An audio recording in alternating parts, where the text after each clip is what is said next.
Louise Redknapp and Kéllé Bryan has walked away from the Eternal reunion, according to reports. It was first reported on Saturday, September 23, evening that Louise and Kéllé, both 48, had pulled out over a row reportedly concerning LGBT festivals. The Mirror claimed the 1990s RB girl group had reformed ahead of tour in 2024. As Louise, then known as Nurding, departed the group in 1995, it would have marked the first time in nearly 30 years they had performed as a four-piece outfit. However, according to the tabloid, Easter Bennett and Vernie Bennett refused to play certain gigs. What happened with Eternal? Latest news: The Mirror's report claims Louise and Kéllé were astonished by the development over the summer. They are said to have pulled out of the Eternal reunion immediately in June, leaving sisters Easter and Vernie to tour as Eternal. A source is reported to have said, Louise, Kéllé, Easter and Vernie had all signed up to perform a huge nationwide tour next year, culminating with a huge show at pop festival Mighty Hoopla, which is loved by the gay community. Then in June the girls received an email from Easter and Vernie who refused to play any gay festivals or Pride. They said they can't support the LGBTQ community now it has an alliance with the trans community, a stance Vernie in particular has been public about on socials. Louise and Kéllé were stunned and pulled out immediately. Louise's fanbase is 98% gay men. She and Kéllé believe everyone is welcome to their shows. It's a real shame for their fans who have been waiting such a long time for this moment. Louise Redknapp breaks Instagram silence, sharing an Insta story on Sunday, September 24, evening. Louise made her backing for trans issues clear. She shared a Progress Pride flag, including trans rights colors, as well as the words, "Always Forever."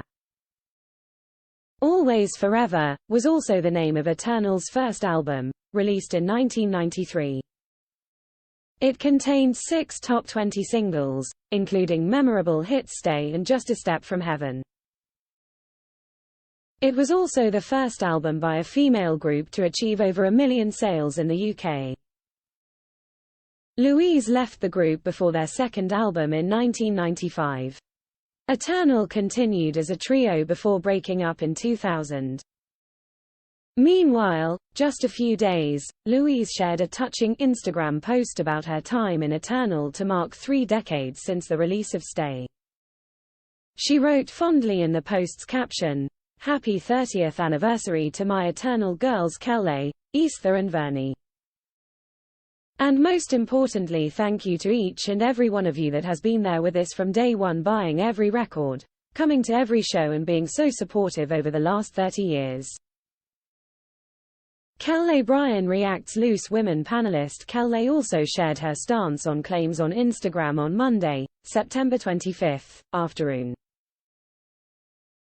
She said in a statement that another Eternal reunion, they previously came together again in 2014 for the big reunion, but without Louise, had been on the slate for several years. However, Kéllé added it had been tricky to arrange for them to align their schedules for the right opportunity and timing. Kéllé added, "My stance and allegiances have always been that I am an advocate for inclusion and equality for all. Neither myself nor any of the team would work with artists who held such views." Meanwhile, Louise's publicist Simon Jones issued a blistering statement to the BBC.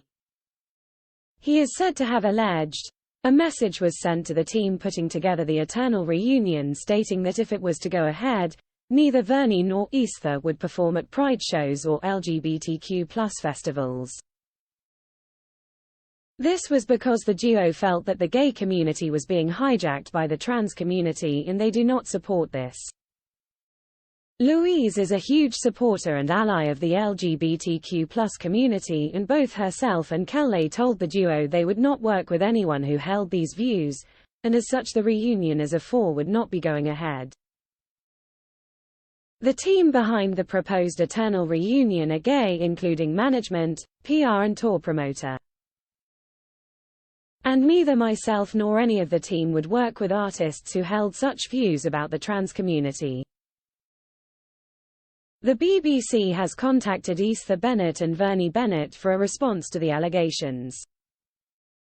Ed. has contacted both for further comment.